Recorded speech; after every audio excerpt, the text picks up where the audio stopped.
Hi everyone! In this video, I will be showing you how I make fursuit handpaws. To get started, here are the supplies I'll be using in this video. If you don't have all of these supplies, this tutorial might not work for you. However, you're more than welcome to skip around and adopt some new techniques you didn't know before. So, in this video, I'll be using a drawing tablet, pattern paper, a marker or chalk if you're working on dark fabric, fabric scissors, cuddle fleece, regular fleece, luxury shag faux fur, an Andis fur shaver with attachment combs, a slicker brush, a 3M respirator mask, fabric pins, 100% polyester Gutermann thread, a sewing machine, industrial strength sewing needles, and polyfill stuffing. The very first thing I do before starting a project that requires a new pattern is sketch it out on my computer. For this commission, the client wanted elbow-length hand paws with a dew claw that can also be used as an opposable thumb. After the concept art is created, the next step is to pull the design out of my brain and into the three-dimensional world. To achieve this, I use a large roll of pattern paper. Luckily, I was able to see this client in person and trace their arm and hand, but that's not necessarily required if you're working with someone long distance. So, I went ahead and traced over the hand pattern with a pencil and created the fur patterns, cut them all out individually, and allowed room for seam allowance.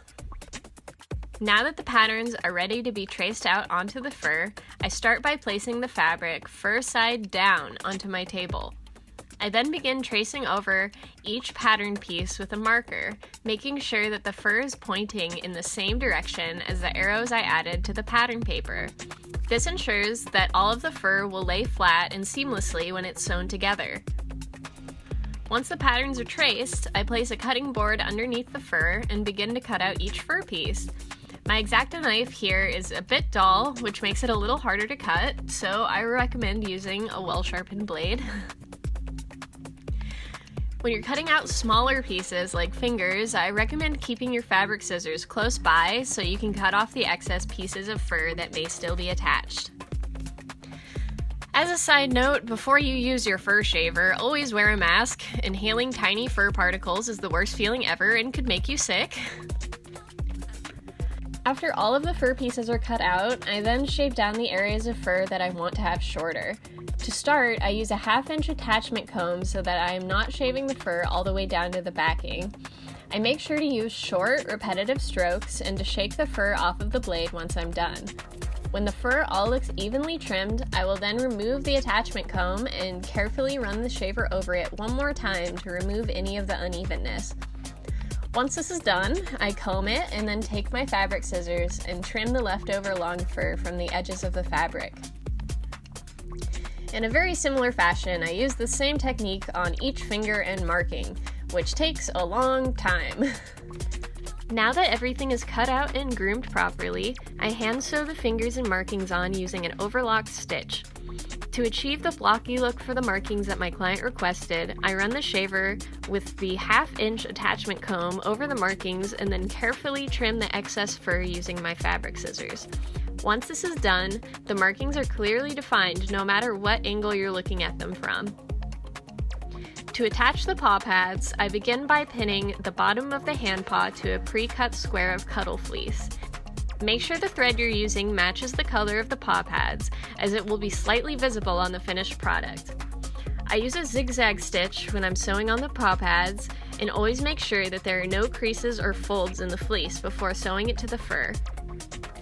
After the two materials are sewn together, I use my fabric scissors to remove the excess fleece. Remember to be careful and exercise caution so as not to accidentally cut off any fur from the tips of the fingers. When the paw pads look clean and presentable, I gently brush off the extra particles with my slicker brush. My favorite part of making hand paws is stuffing the paw pads. If you want them to bulge out and be squishy, I recommend cutting a slit to the back of the fur and putting a tiny fist-sized ball of polyfill inside each paw pad. Be sure to squish each of them to make sure they're all evenly stuffed. When I'm done using the polyfill, I hand sew together the slit I created using a ladder stitch. Around this time, I will cut out the pillow pattern and wrist seams from anti-pill fleece and cuddle fleece. The green anti-pill fleece is a simple circle pattern with a dart mark on one side. This will come in handy since it's where I insert the stuffing and sew them up. The color of these pillows don't really matter since they will be secured into the paws permanently as a way to anchor the claws later on. The only time that the color of these pillows matters is when the fingers are a lighter color and could potentially show the pillow underneath. In this case, the paws are a dark gray, so I just used fleece I already had in stock. Now that your pillows are sewn and stuffed, you can set them aside for later. Next up, we will be sewing the paws together. Remember to keep your heavy-duty needles close by, as there is an extremely likely chance that they will break and scare you half to death. These hand paws are going to include claws, and to prepare for those, I like to anchor the fur with the overlock stitches on each side of the dart, creating a visible hole for the claw to slip into. I also decided to hand sew the dew claws on these paws, since they're pretty tiny, and my machine is very big and aggressive. Using your machine for curved areas can be really difficult, and it's very likely you'll have to check multiple times for holes, so don't feel too defeated if this portion is difficult for you. Another gleeful moment in fursuit handpaw making is finishing the fingers and turning the paws inside out. At this point, I'm usually exhausted and sweaty, so it can be annoying to push the fur through a hole, but luckily these paws were very forgiving and gave me the rush of dopamine I so desperately needed. Now that your hand paws are finally in one piece, you can bring back your pillows and stuff them into the fingers. I usually like to make sure that the sewn dart is facing outwards towards the claws, so that the wearer has only smooth fabric against their fingers as they're being worn. Your paws are quickly reaching completion, but we still need to cut out the claws. I like to think of my claws as little three-sided pyramids with a wide bottom and rounded sides. Since they're so small, I recommend pinning them differently from how you pinned the fur. Make sure you think about where the sewing needle will be as you use your machine, and have your pins facing outward towards the sewing needle. I use a straight stitch for this portion, resulting in a very smooth seam. Next, I will pin the bottom of the claws onto the top portion with 3 pins. This pattern results in a cute, chubby plush claw. For the exposed bottoms of these claws, we are bringing back more anti-pill fleece and hand sewing it on. I like to start by sewing around it once, trimming off the excess fleece, and then sewing around it a second time with an overlock stitch. For the final stretch, I like to even out the shaving on the fingers. To do this, I brush the fur repeatedly to coax out any leftover strands that may be stuck inside of the seam. This will now be the final time we'll ever see these pillows, since I am adding a small dab of hot glue to the tip of each one to keep the claws in place. I then use a couple of pins to apply pressure against the claw and pillow until the hot glue dries. Once it's dried, I will remove the pins and sew the bottoms of the claws onto the fur. I usually sew around it twice and double check to make sure they're secured in place. After a few more minor touch-ups and tugging the seams for any missed holes, these paws are officially finished. Even though I totally forgot to record me sewing on the wrist fleece, I am very sorry about that.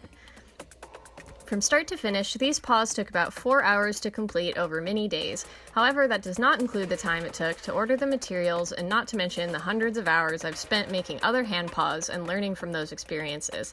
If it's your first time attempting to make paws, don't worry. I've made so many mistakes over the years, it's truly just a part of the craft. You can't improve without failure, and I still poke myself accidentally with needles every time I sit down to work. I hope this video has helped you learn something, and please share with me whatever you decide to make with your new knowledge. Thank you so much for watching, and if you have any questions about fursuit making, don't be afraid to leave me a comment or message me on social media at Danneroni. Have a great rest of your day, and good luck with your new projects!